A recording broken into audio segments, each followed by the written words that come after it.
Hello friends, welcome to my channel. Friends, campus changing list, third page list, NCC list, sports list అన్నీ కూడా మనకి release చేసేశారు. మరి ఈ లిస్టులకి సంబంధించి మీకున్న డౌట్స్ అన్నీ కూడా ఈ వీడియోలో క్లియర్ చేస్తాను. వీడియోని అయితే అక్కడ స్కిప్ చేయకుండా వినండి.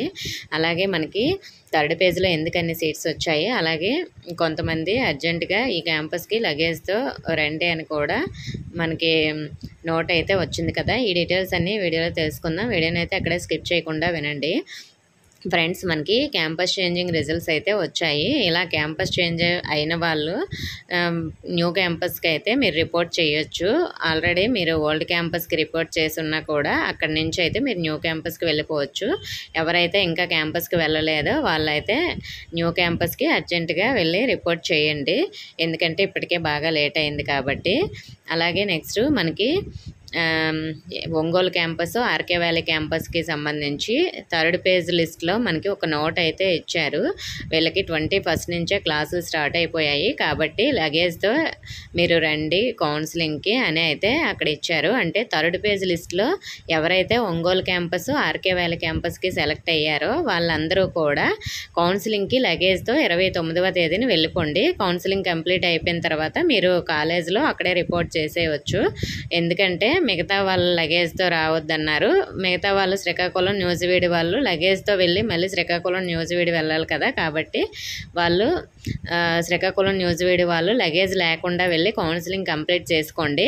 మీరు తర్వాత మీ క్యాంపస్లో రిపోర్ట్ చేయొచ్చు. ఓన్లీ ఒంగోలు, ఆర్కే వ్యాలీ వాళ్ళు మాత్రమే లగేజ్తో వెళ్ళి కౌన్సిలింగ్ కంప్లీట్ అయిపోయాక కాలేజ్లో ఉండిపోండి. ఆ విధంగా అయితే మనకి నోట్ అయితే ఇవ్వడం జరిగింది. మీరు చెక్ చేసే ఉంటారు థర్డ్ పేజ్ లిస్ట్లో. సో మరి మనకి ఎన్సీసీ లిస్టు అలాగే sports list last year link అయితే ఫస్ట్ పెట్టేశారు. నేను కూడా అదే చూసుకోకుండా పెట్టేశాను. సో మనకి ప్రతి ఇయర్ కూడా రిజల్ట్స్ రాగానే last year results first links ఇచ్చేస్తున్నారు, తర్వాత చేంజ్ చేస్తున్నారు. ఇప్పుడు న్యూ లింక్స్ అయితే నేను ఇచ్చాను. ఈ వీడియోలో డిస్క్రిప్షన్లో ఉంటాయి, ఒకసారి చెక్ చేసుకోండి. మీకు లాస్ట్ ఇయర్ లిస్ట్ చూసి కొంతమంది సీట్ రాలేదని కూడా అనుకుంటారు. సో మరి ఇప్పుడు న్యూ లిస్ట్ ఒకసారి చెక్ చేసుకొని అందులో నేమ్ ఉంటే కౌన్సిలింగ్కి అయితే అటెండ్ అవ్వండి. ఎన్సీసీ స్పోర్ట్స్కి సంబంధించి మనకి స్పోర్ట్స్లో అయితే 20 సీట్స్, ప్రతి క్యాంపస్కి 5 సీట్స్, అలాగే ఎన్సీసీలో అయితే 40 సీట్స్ అయితే మనకి ఇచ్చారు కదా. సో మరి ఇంకొక లిస్ట్ ఏమైనా ఉంటుందా దీనికి సంబంధించి అంటే, ఇప్పుడు ఏమైనా వీళ్ళందరూ కౌన్సిలింగ్లో జాయిన్ అవ్వకపోతేనే ఏమైనా సీట్స్ మిగిలితే పిలుస్తారండి, లేదంటే ఇంకా అదే ఫైనల్ అయిపోతుంది.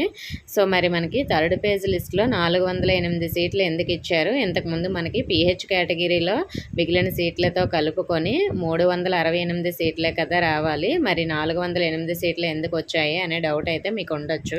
అలాగే ఇదే ఫైనల్ లిస్టా, వెయిటింగ్ లిస్టు ఏమీ రాలేదు కదా, ఇందులో ఉన్న వాళ్ళందరికీ కూడా సీట్ అనేది కన్ఫామా అనే డౌట్ కూడా మీకు ఉంటుంది కదా.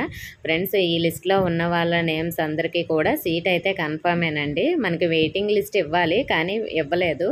ఇంకొక 1 అవర్ చూద్దాం, వెయిటింగ్ లిస్ట్ ఏమైనా పెడతారేమో వెబ్సైట్లో. వెయిటింగ్ లిస్ట్ పెట్టకపోతే ఇప్పుడు మళ్ళీ మనకి కౌన్సిలింగ్ అనేది జరుగుతుంది కదా.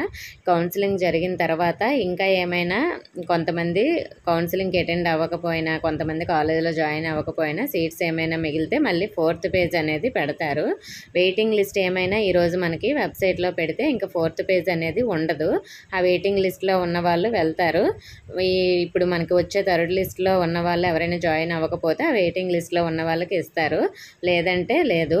ఈరోజు మనకి ఒక 1 అవర్ లోపు లేదంటే ఒక 2 అవర్స్ లోపు వెబ్సైట్ చెక్ చేస్తూ ఉండండి. వెయిటింగ్ లిస్ట్ పెడతారా లేదనేది చూద్దాం. వెయిటింగ్ లిస్ట్ పెట్టకపోతే ఏమైనా సీట్స్ మిగిలిపోతే మాత్రం మళ్ళీ 4th పేజ్లో ఫిల్ చేస్తారు. సో మరి మ్యాక్సిమం వెయిటింగ్ లిస్ట్ పెడితేనే మంచిది, ఎందుకంటే ఈ పేజ్తో కంప్లీట్ అయిపోతుంది. ఇంకా అలా సీట్స్ మిగలడం 4th పేజు అలా ఇంకా టైం వేస్ట్ కదా, ఎందుకంటే క్లాసులు స్టార్ట్ అయిపోతున్నాయి. మిగతా వారు చాలామంది వెయిట్ చేసి ఇంటర్లో కూడా కొంతమంది జాయిన్ అవ్వకుండా ఉండిపోతున్నారు కాబట్టి. సో మరి వెయిటింగ్ లిస్ట్ ఇస్తారా లేదనేది ఒక 1 అవర్ అయితే వెయిట్ చేద్దాం. మ్యాక్సిమం వెయిటింగ్ లిస్ట్ పెడితే ఇప్పుడే పెట్టేయాలి, కానీ ఇంకా పెట్టలేదంటే పెట్టరనే నేను అనుకుంటున్నాను.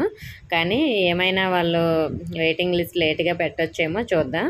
అలాగే మరి మనకి 408 సీట్లు ఎందుకు వచ్చాయి అంటే, మనకి ఎన్సీసీ స్పోర్ట్స్ పీహెచ్ కేటగిరీలో సీట్ వచ్చిన వాళ్ళలో కొంతమందికి already first page second page general కేటగిరీలో సీట్ వచ్చిన వాళ్ళు ఉండి ఉంటారు.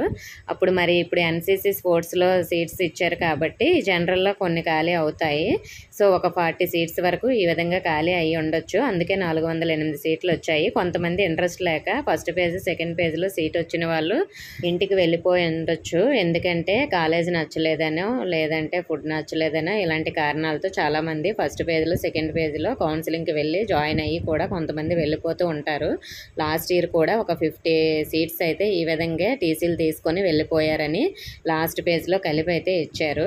సో మరి ఆ విధంగా అయితే మనకి సీట్లు అనేవి పెరిగాయండి మనకి థర్డ్ పేజ్లో. అందువల్ల మనకి 408 సీట్లు అయితే ఇచ్చారు.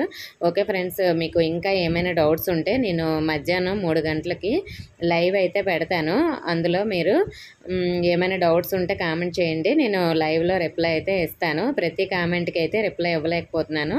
సో లైవ్ చేసేస్తే మీకు వెంటనే రిప్లై కూడా వచ్చేస్తుంది ఆ వీడియోలో. మీరు ఒకవేళ మీకు డౌట్ ఏమైనా ఉందనుకుంటే 3 గంటలకి అయితే మన ఛానల్లో లైవ్ పెడతాను, ఫాలో అవ్వండి. ఓకే ఫ్రెండ్స్, ఇన్ఫర్మేషన్ వస్తే వీడియోని లైక్ చేసి మీ ఫ్రెండ్స్కి షేర్ చేయండి. మన ఛానల్ సబ్స్క్రైబ్ చేసుకోండి. Thank you for watching.